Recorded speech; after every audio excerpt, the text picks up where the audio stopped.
వేసవి తన ప్రతాపంతో అడవిని పట్టి పీడిస్తూ ఉంది. కాలువలు ఎండిపోయాయి. దాహం తీరక జంతువులకి చాలా కష్టం వచ్చింది. కొన్ని నీరు దొరకక చనిపోయాయి. మరికొన్ని దారి వెతుక్కుంటూ వలసపోయాయి. పక్షులు ఆకాశంలో ఎగిరే బలాన్ని కోల్పోయి నేలకే కుప్పకూలిపోసాగాయి. సింహ చిన్న సింహం పిల్ల వేగంగా పరిగెత్తగలదు, ఆలోచించను గలదు. అది పాత పుస్తకాలు చదవడం, కథలు వినడం, పెద్దల అనుభవాలను ఆసక్తిగా తెలుసుకోవడం. తిమింగలం చెరువు అడవి గుండె. తన చిన్నతనంలో విన్న ఓ చెరువు కథ గుర్తొచ్చింది. ఒకప్పుడు అడవిలో నీటి కోసం తవ్వితే ఒక గొప్ప నీటి ఓట బయటపడిందని, అది భూమి క్రింది పొరల్లో ఉండేదని ఆ కథ సారాంశం. మన అడవి కింద నీటి ఓట ఉంది. మనం అందరం కలిసి ఒక గొప్ప గొయ్యిని తవ్వితే నీరు మళ్లీ పైకి వచ్చేస్తుంది. ఇప్పుడు ఈ ఎండలో తవ్వడమా? నీరు ఉంటుందా అసలు? సింబా, ఈ పుస్తకం నీకెక్కడ దొరికింది? ఈ పుస్తకంలో ఉన్నది కథ కాదు, ఇది మన అడవికి మళ్లీ నీరు తీసుకొచ్చే మార్గం. తన బిడ్డలో ఉన్న ధైర్యాన్ని చూసి ఆశ్చర్యపోయాడు. ఒక చిన్న పంజా వెనుక ఓ పెద్ద అడుగు వస్తుంది. మన అడవి మళ్లీ పచ్చగా మారాలి అంటే ఈ చిన్న సింబా చూపిన మార్గంలో మనం నడవాలి. ఒక్కసారి మనం కలిసిపోతే ఎండ మన మీద గెలవదు.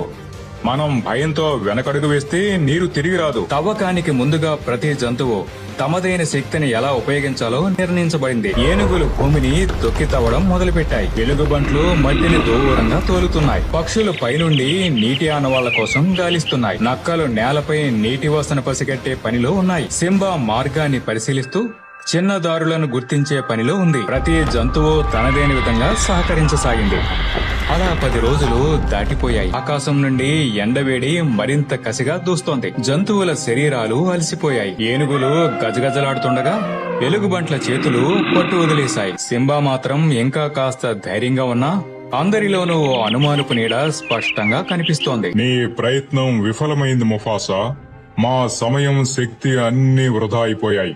నీరు ఎక్కడ ఉంది? మేము ఇంకెంతకాలం నీ కలల కోసం తవ్వాలి? ఇది నీటి కోసమేనా, లేక ఎవరో మోసగిస్తున్నారా? తాను తాగే నీరు తానే తెచ్చుకుంటానని ప్రకటించి వెళ్లిపోయింది ఆ పులి. దాని వెంట కొంతమంది వెళ్లిపోయారు. ఇది ఒక పరీక్ష కాలం. మన బలానికి కాదు, మన నమ్మకానికి. ఒక్క అడుగు ముందుకు వేసినంత మాత్రాన గమ్యం రాదు. కొన్నిసార్లు మన నమ్మకం చివరి అంచుల వరకు తీసుకెళ్తుంది. సింబా తన చిన్న చేతులతో మట్టిలో మళ్లీ తవ్వడం మొదలుపెట్టింది. పందిపిల్ల, నక్క, మొసలి ఒక్కొక్కరుగా వచ్చారు. అన్ని విశ్రాంతి తీసుకుంటున్నాయి. ఒక చిన్న చినుకు గడ్డిపై పడింది. వెంటనే సింబా చేతిపై మరో చినుకు పడింది. భూమిలోంచి చిన్నగా నీటి దార బయటపడుతోంది. నీరు నీరు అంటూ ఎలుగుబంట్లు అరవగా చివరికి తిమింగలం చెరువు తెరుచుకుంది. ఓ చిన్న చెరువుగా మారింది. సింబాని అభినందనలతో ముంచెత్తారు.